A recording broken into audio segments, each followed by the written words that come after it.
Apple users के लिए एक बहुत इंपॉर्टेंट खबर है। खबर ये कि एप्पल कंपनी ने अब ये डिसाइड किया है कि आप अपनी सब्सक्रिप्शन की पेमेंट करना चाहते हैं, कोई ऐप खरीदना चाहते हैं या फिर एप्पल सर्विसेज का इस्तेमाल करने के लिए अगर आप पेड सर्विसेज का इस्तेमाल कर रहे हैं तो अब आप डेबिट कार्ड या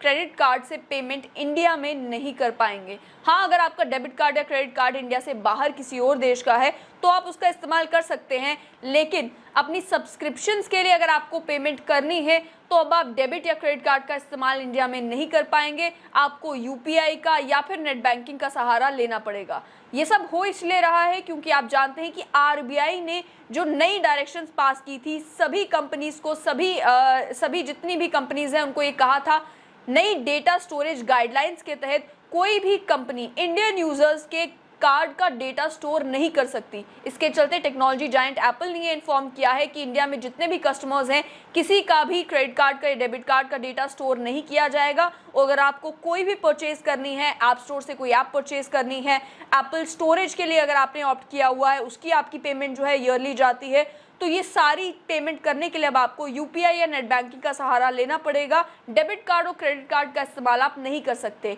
एक ईमेल भी एप्पल ने अपने सभी कस्टमर्स को भेजी थी जिसमें ये कहा था कि जो अपकमिंग आरबीआई रेगुलेशंस है उसे ध्यान में रखते हुए जून 1 से क्रेडिट और डेबिट कार्ड्स का इस्तेमाल आप नहीं कर पाएंगे। और जहां तक बात आती है आपकी सब्सक्रिप्शंस की, मान लीजिए आपके पास एप्पल म्यूजिक की सब्सक्रिप्शन है, एप्पल टीवी प्लस की सब्सक्रिप्शन है, iCloud प्लस की सब्सक्रिप्शन है या अन्य कोई सब्सक्रिप्शन है, आप न्यूयॉर्क टाइम्स पढ़ते हैं और कोई सब्सक्रिप्शन आपने ले रखी है और आप अपने एप्पल वॉलेट के साथ उसे कनेक्ट करके रखते हैं या आपकी क्रेडिट कार्ड के थ्रू आपकी टाइमली पेमेंट चली जाती थी, तो उसको लेकर ये कहा है कि अगर सफिशिएंट बैलेंस आपके एप्पल वॉलेट में, आपके जो वॉलेट है उसमें होगा तो ही आपकी सब्सक्रिप्शन जो है वो रिन्यू होगी ऑटोमेटिकली, वरना खुद ब खुद ये सब्सक्रिप्शंस एक्सपायर हो जाएंगी और हम आपकी सब्सक्रिप्शन को रिन्यू नहीं कर पाएंगे अब आपके क्रेडिट कार्ड या डेबिट कार्ड के थ्रू। इस ईमेल के जाने के बाद जो है ये क्लैरिफाई किया गया कि अगर आप अपनी पेमेंट अभी भी करना चाहते हैं, सब्सक्रिप्शन अभी भी मेंटेन करना चाहते हैं, तो आप एक बैलेंस जो है वो अपने एप्पल अकाउंट में मेंटेन करके रख सकते हैं। मिनिमम बैलेंस आपका जितना भी हो, अगर आपने सब्सक्रिप्शंस के अकॉर्डिंगली अपना बैलेंस आप मंथली अप टॉप करवाते रहेंगे, रिचार्ज करवाते रहेंगे, तो आपकी सब्सक्रिप्शन रिन्यू होती रहेंगी।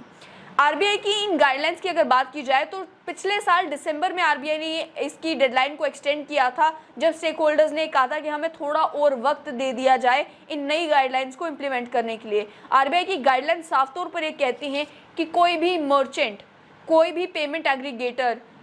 या फिर एक्वायरिंग बैंक्स जो हैं वो कार्ड डिटेल्स कस्टमर्स की स्टोर नहीं कर सकते। कार्ड डिटेल्स स्टोर करने का हक जो है वो केवल कार्ड प्रोवाइडर को है, बैंक्स को है,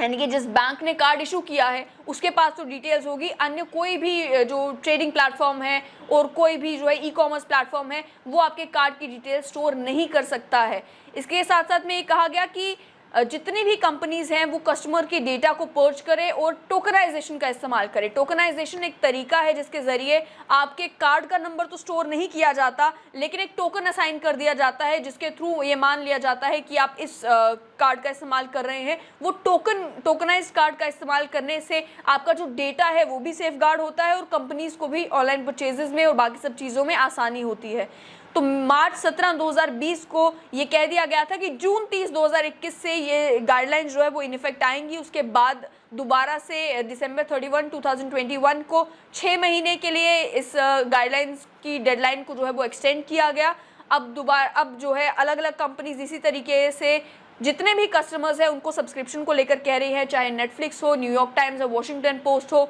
आपका फॉरेन अफेयर्स की सब्सक्रिप्शन है, आपकी और किसी कंपनी की किसी भी तरीके की सब्सक्रिप्शन है, तो अलग अलग कस्टमर्स को उन्होंने ऑलरेडी मैसेज करके, ईमेल करके नोटिफाई कर दिया है कि इन आरबीआई की नई गाइडलाइंस की वजह से वो आपका क्रेडिट कार्ड की डिटेल स्टोर नहीं कर पाएंगे। इसके साथ साथ में अगर आप एप्पल के अपने अकाउंट का इस्तेमाल एड्स रन करने के लिए कर रहे हैं तो उसके लिए भी अब आप अपने क्रेडिट कार्ड का इस्तेमाल अब नहीं कर पाएंगे। फेसबुक के ऊपर भी अगर आप एड्स रन करते हैं तो उसके लिए भी वो आपको ये कहते हैं कि आप अपनी पेमेंट इन्फॉर्मेशन जो है वो अपडेट करें, क्योंकि क्रेडिट कार्ड और डेबिट कार्ड की इन्फॉर्मेशन स्टोर करने से आरबीआई ने मना कर दिया है। तो हालांकि बहुत सारे कस्टमर्स का इसको लेकर ये भी कहना है कि बहुत हैसल होता है। ऑलरेडी हमारे क्रेडिट कार्ड से मंथली पेमेंट चली जाती थी, हमें एक मैसेज या नोटिफिकेशन नोटिफिकेशन आ जाता था कि आपकी पेमेंट कट रही है। अब थोड़ा सा हैसल उनके लिए हो गया है कि हर महीने नेट बैंकिंग के जरिए लॉगिन करना है या हर महीने यूपीआई के जरिए पेमेंट करनी है। जो काम पहले आसानी से हो जाया करता था, अब उसके लिए खुद टाइम निकालना पड़ता है।